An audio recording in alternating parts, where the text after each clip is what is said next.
आई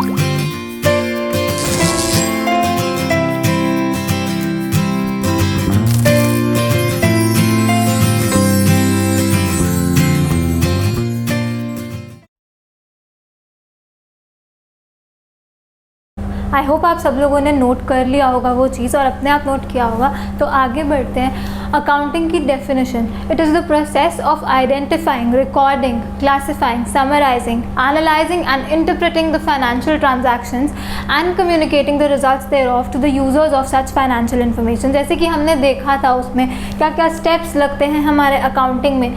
सबसे पहले हम आइडेंटिफाई करते हैं ट्रांजैक्शंस को जो मॉनेटरी नेचर की होती हैं। कैसे आइडेंटिफाई करते हैं हम? हमारे पास वाउचर्स होते हैं, इनवॉइसेस होते हैं जिसमें लिखा होता है कि कब वो ट्रांजैक्शन हुई, कौन कौन सी पार्टीज थी उसमें, क्या डील हुई, क्या अमाउंट थी उस डील की, वो सब कुछ लिखा होता है। तो ऐसे हम आइडेंटिफाई करते हैं। सेकेंड स्टेप हमारा रहता है रिकॉर्डिंग। अब हम क्रोनोलॉजिकल ऑर्डर में रिकॉर्ड करते हैं ट्रांजैक्शंस को, मतलब कि हम डेट वाइज और एज एंड व्हेन दे अकर उस हिसाब से हम उसे रिकॉर्ड करते हैं। किस बुक में करते हैं? हम उसको रिकॉर्ड जर्नल में करते हैं। थर्ड स्टेप है हमारा क्लासिफाइंग।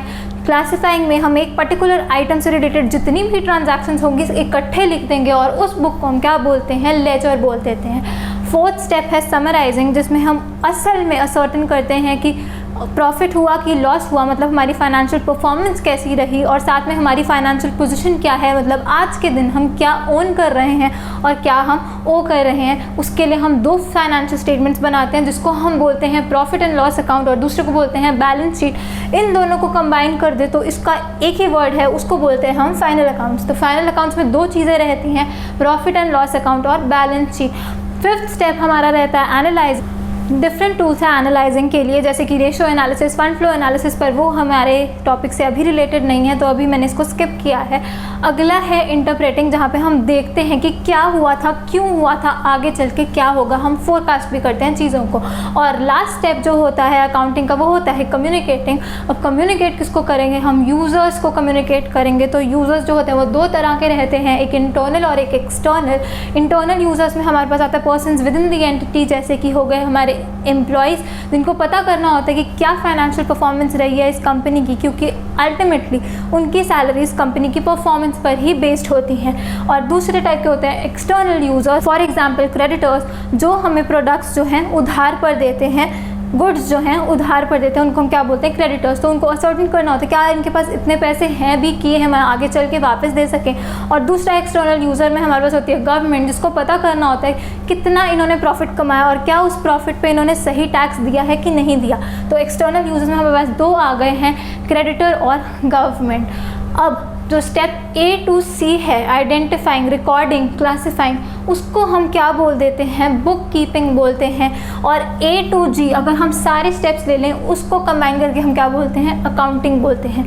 तो डेफिनेशन ऑफ अकाउंटिंग और स्टेप्स ऑफ अकाउंटिंग ये सेम ही हैं, आपको बस ये एक बार याद कर लेना है। और डेफिनेशन भी वही है, स्टेप्स भी वही हैं अकाउंटिंग के। अब book keeping is a subset of accounting, क्योंकि ये इसी का एक पार्ट होता है। अब प्रॉपर जो है difference between bookkeeping and accounting, पहला डिफरेंस है यहाँ पे 3 स्टेप्स ही रहते हैं बुक कीपिंग में, आइडेंटिफाइंग, रिकॉर्डिंग एंड क्लासिफाइंग। बल्कि अकाउंटिंग में in addition to these steps हमारे पास होता है summarising, analysing, interpreting and communicating. Second जो डिफरेंस है बुक कीपिंग और अकाउंटिंग में वो है ये प्राइमरी स्टेज होती है, सबसे पहले हमें ये स्टेजेस पूरी करनी है। और अकाउंटिंग क्या है? सेकेंडरी स्टेज होती है। It can begin only after the completion of primary stage. तो अकाउंटिंग सेकेंडरी स्टेज होती है।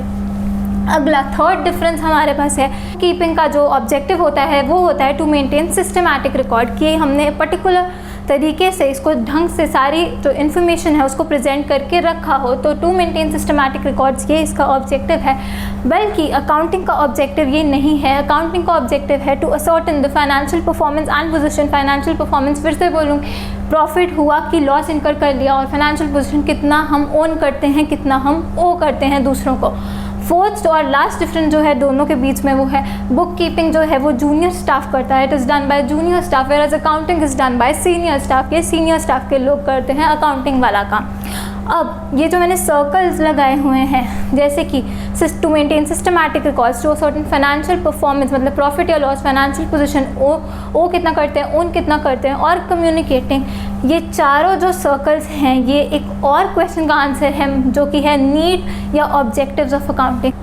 किस लिए हमें अकाउंटिंग चाहिए और क्या ऑब्जेक्टिव्स रहते हैं अकाउंटिंग के। तो ये 1, 2, 3 एंड 4 ये 4 ऑब्जेक्टिव्स हैं अकाउंटिंग के। और लास्ट में जो हमने पढ़ा था वो पढ़ा था अकाउंटिंग साइकिल, जो कि स्टार्ट होती है सोर्स डॉक्यूमेंट्स मतलब वाउचर के साथ। उसके बाद होता है जर्नल, जर्नल के बाद बनेगा लेजर, लेजर के बाद बनेगा ट्रायल बैलेंस, और लास्ट में हमारे पास प्रॉफिट एंड लॉस अकाउंट और बैलेंस शीट बन जाएगी, जिसमें हमारी फाइनेंशियल परफॉर्मेंस और फाइनेंशियल पोजीशन हमें पता चल जाएगी। और पीरियड के एंड के बाद फिर से यही साइकिल वापस से चलेगा, कुछ और ट्रांजैक्शंस होंगी, उनके सोर्स डॉक्यूमेंट्स आएंगे, जर्नल बनेगा, लेजर बनेगा, ट्रायल बनेगा और प्रॉफिट एंड लॉस अकाउंट और बैलेंस शीट बनेगी, जिससे हमें फाइनेंशियल परफॉर्मेंस और फाइनेंशियल पोजीशन पता चलेगी, जो कि लास्ट स्टेप होता है हमारा बिज़नेस का, कि हमें पता चल जाए कि हमारी फाइनेंशियल परफॉर्मेंस क्या रही, हमारी फाइनेंशियल पोजीशन क्या है इस डेट पर। सारा कुछ आप अच्छे से नोट डाउन कर लेना, ताकि आपको रिवीजन करते वक्त सिर्फ ये नोट्स पढ़ने पड़े और डिटेल में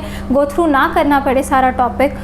और एग्ज़ाम से पहले अगर आपका मन करे तो आप ये बस समरी वाली वीडियोस देखेंगे, उससे आपका सारा जो कोर्स है वो एक ही बारी में रिवाइज हो जाएगा। I hope you guys enjoyed studying as much as I did teaching this subject to you all. Thanks for watching. Do share this video. Bye bye.